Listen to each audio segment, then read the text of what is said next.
Have you ever stopped to wonder if all this complex knowledge we've been discussing, alleles, dominance, backcrossing, and the 7-generation rule, actually has a real-world application that changed the course of history?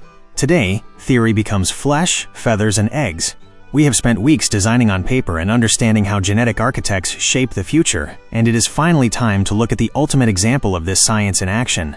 Imagine for a moment that you could take the raw efficiency of a world-class layer, the hardiness of a historic breed, and the sheer magic of a unique egg color, all fused together under an automatic sexing system that eliminates human error from the very first second of life. What you are about to witness today isn't a biological accident. It is a true masterpiece of biological engineering, meticulously designed in the world's most prestigious laboratories.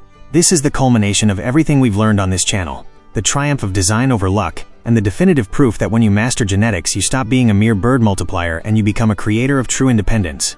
Get ready, because we are about to break down the genetic blueprint of the breed that redefined profitability and purpose in the modern coupe, the Cream Legbar. Let's get started. To truly grasp the magnitude of what we're analyzing, we have to transport ourselves back to the socioeconomic landscape of the 1930s. We find ourselves in the United Kingdom, specifically within the research labs of the University of Cambridge. At that time, the world was still reeling from the aftermath of the Great Depression, and efficiency wasn't just a choice, it was a survival requirement for any farm. The massive bottleneck in the poultry industry back then was a process known as vent sexing. Identifying males and females in day-old chicks was an incredibly slow, expensive task that required highly specialized experts. And even then, the margin for error was significant. Reginald Punnett, one of the most brilliant minds in modern genetics and the father of the probability square we all use today, realized that the future of food security depended on breaking this external dependency. Alongside his colleague Michael Pease, Punnett set a goal that many thought was impossible. They wanted the genetics itself to do the work of the sexer. Their vision was to create an autosexing breed, a biological entity that, by its very genetic design, would show visual markers so clear that any breeder, without a day of training, could separate the future layers from the cockerels with 100% accuracy. The selection of the biological canvas for this experiment was the first true stroke of genius in this project. Punnett analyzed every available breed and stopped at the Leghorn. But here is the fundamental technical question every elite breeder must ask. Why did they choose the Brown Leghorn instead of the famous White Leghorn that was already the undisputed queen of the commercial laying houses? The answer is a masterclass in genetic strategy. The White Leghorn is white because it carries a gene called the dominant white gene. This gene acts like a massive chemical inhibitor, an eraser that silences the expression of almost every other pigment in the plumage. If Punnett had injected the autosexing mechanism into a white base, the result would have been invisible. The dominant white gene would have covered up the chick's markings, leaving us exactly where we started, in the dark. In contrast, the Brown Leghorn possesses what we call a wild-type pattern. This is a genetic map rich in contrast, with brown zones, dorsal stripes, and golden tones. It was the perfect canvas for the sex-linked barring gene to write its signals without any interference. Furthermore, the Brown Leghorn brought a high-performance physiology to the table. We're talking about birds with a Formula One metabolism, designed to reach sexual maturity early, starting their lay cycle between 20 and 22 weeks. Their feed conversion is legendary. These are birds that don't waste protein on unnecessary fat deposits but instead funnel every gram of nutrition into large-scale egg production. To equip this base with the ability to autosex, Punnett turned to the Barred Plymouth Rock. This is a heavy-set American breed famous for its black and white barred plumage. But Punnett wasn't interested in its size or its meat quality. His objective was surgical. He wanted to extract the sex-linked barring gene. This is where the dynamic we've seen in our breed creation videos comes into play. Barring isn't just a color, it's a marker gene. Because it's linked to the sex chromosome, it behaves differently in males and females. Females can only carry one dose of this gene, while males can carry 2. This dosage effect is the engine that drives autosexing. When a female has a single dose, her down is darker and more defined. When the male has 2 doses, the lightning effect is doubled, creating a much paler chick at hatch. However, transferring this gene from a heavy breed to a light breed like the Leghorn without ruining the laying efficiency was a monumental task that required years of systematic backcrossing. Punnett had to rigorously apply the 7-generation rule to ensure that, by the end of the process, the offspring were 98% Leghorn on the inside, while carrying the barring of the Plymouth Rock on the outside. Between 1931 and 1935, the team managed to stabilize the first phase of the project, the Gold Legbar. This bird already met the auto-sexing requirement, but Punnett felt the project hadn't reached its full market potential. The poultry world was changing, and consumers were starting to look for more than just efficiency. They wanted distinction. This is where the project took a cinematic turn, with the introduction of Araucana-type birds brought from Chile by the explorer Clarence Elliott. These Chilean birds were the missing link Punnett needed to turn an industrial tool into a collector's item. The Araucanas contributed the Oocyanin gene, which is responsible for tinting the eggshell a spectacular bluish green. What's most interesting is that this gene is dominant, which made its initial fixation easier, but its interaction with other shell color genes required meticulous selection to prevent the eggs from looking like a muddy olive or stained brown. Punnett wanted a clear, clean, commercially attractive blue. But the Araucana didn't just bring the egg color, it brought a second hidden gene that would define the breed's ultimate visual identity, the inhibitor of gold gene, also known as the cream gene. This is a recessive gene, and this is where the work became truly complex for the researchers. As a recessive gene, the cream color doesn't manifest unless the bird inherits it from both parents. This forced the Cambridge team to perform constant test crosses to identify which individuals were silent carriers of this trait. The cream gene acts as a color filter that softens the intense gold and red tones of the brown leghorn, transforming them into a straw-like, silvery, and elegant tone. This dilution wasn't just for looks, it had a vital practical function. By lightening the background of the plumage, the contrast with the barring became much more obvious in day-old chicks, pushing the precision of the autosexing to levels of absolute perfection. The total duration of this process, from the first experimental cross to the official standardization by the Poultry Club of Great Britain in 1947, was approximately 15 years.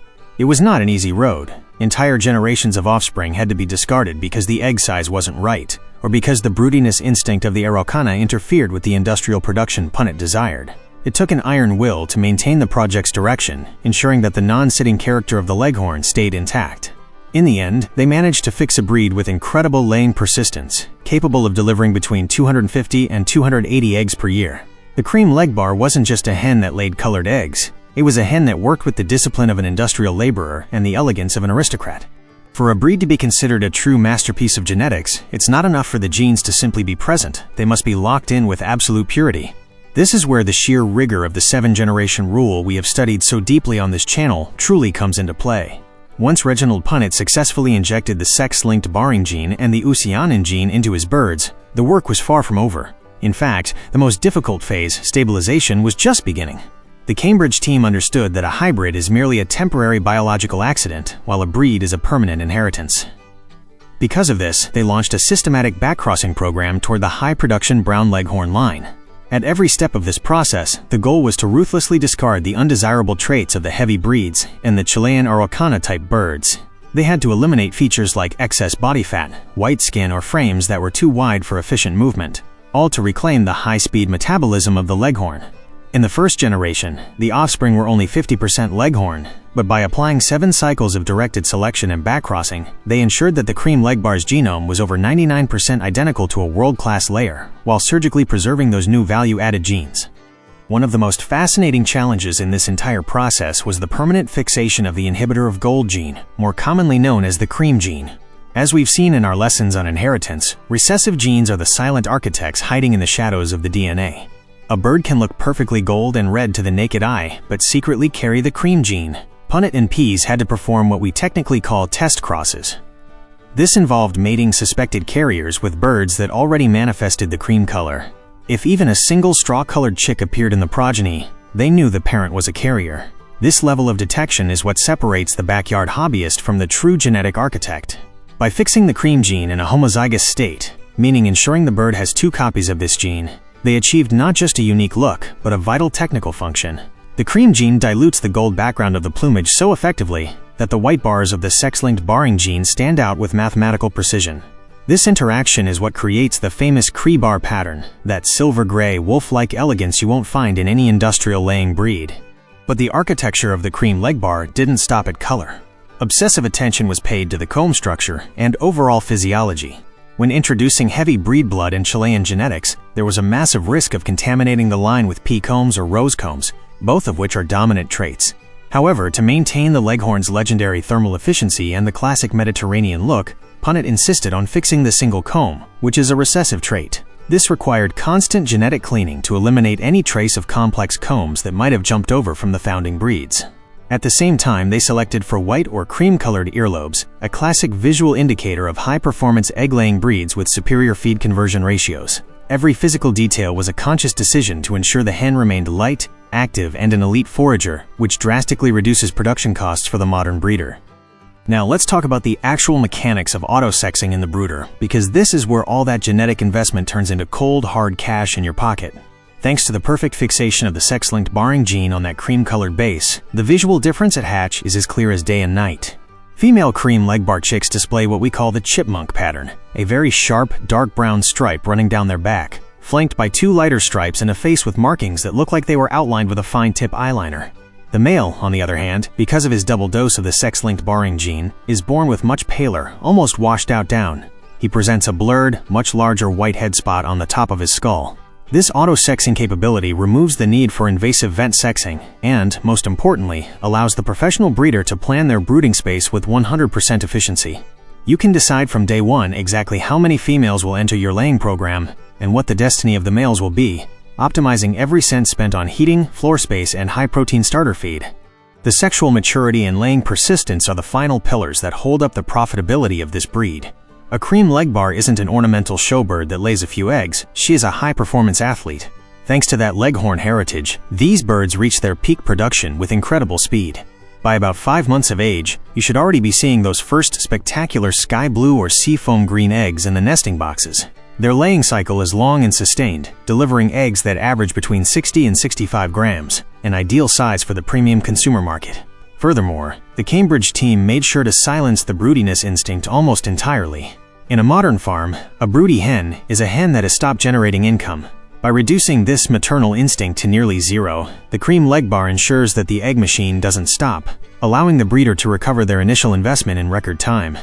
The legacy of the Cream Legbar to our community of poultry enthusiasts is a message of empowerment.